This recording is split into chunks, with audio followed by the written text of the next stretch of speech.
Coach, obviously a far cry from last year with all the injuries you had, even in camp.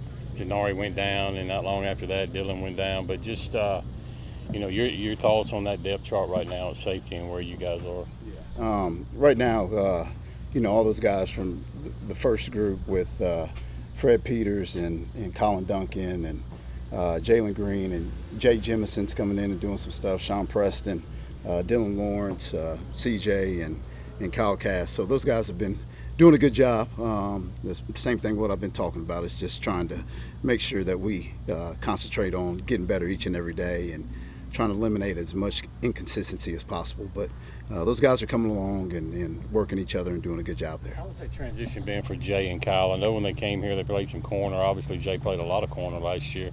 How's that transition been for them to safety? It's been good. Always bringing the corner skills and being able to move in at safety always helps. Now it's just understanding formations and getting lined up with alignment is kind of the biggest thing that more teaching, and then after that it's just technique and just understanding the game as a whole. But they're hungry and those guys are motivated and they work with each other and are doing a good job. How rewarding was it to see some of your twos and threes make big plays in the stadium on Saturday? It was good. It was good. We've been that's been a point of emphasis, especially with those guys. If they want to step up on the field and move up the depth chart and be trusted to play, you got to produce. And so it was good to see Kyle Cass with a pick and returned it for a touchdown, and Dylan Lawrence. And so it's about confidence. And so doing that builds confidence, and hopefully we can get more. After what happened last year, are there any moments where you kind of forget how many healthy guys you have, or are there points where you don't really think about it after what happened with the injuries? All the time. I mean, we always strive to be the best, and so I got to constantly remind myself sometimes with those guys is, hey, this is the first time that they've, actually, quote unquote, been out on the field from all the injuries. They were here last year, but unfortunately got hurt. But they're coming along, and we just keep on striving each and every day. I know his head's probably still spinning, but you signed one safety last year, Corey Ellington. Just your initial thoughts on how he's handled camp and moving into season opener. I love Corey. Corey's been fantastic.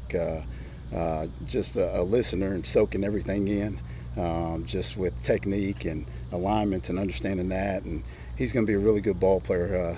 First seeing him when he stepped on campus from film to seeing him in live person, I was like, good God Almighty, you're a good-looking creature. So now it's just, bringing that long, tall, lanky body of his and letting that grow and letting it develop. And so I'm excited about his future. As a coach, though, how exciting is it when you see you've got a message now to those first-teamers and say, hey, listen, if you don't press it, I got a guy back here, Dylan Lawrence, that's ready to step up and take a spot. I mean, does that enable you to kind of push those guys so they don't feel like they've made it? All the time. I mean, it's about competition. When we talk about life's about competition. If you want to be a CEO or the biggest guy on campus or whatever it is, it's something that you always got to compete, and it's a job interview each and every day. And if you don't want to come and work, then there's somebody behind you scratching at your heels right now. So it's been good, and it's been fierce competition from the start of camp all the way to now. And so we're going to put the best guys on the field, guys that are going to work hard and play hard. And so we like that daily competition.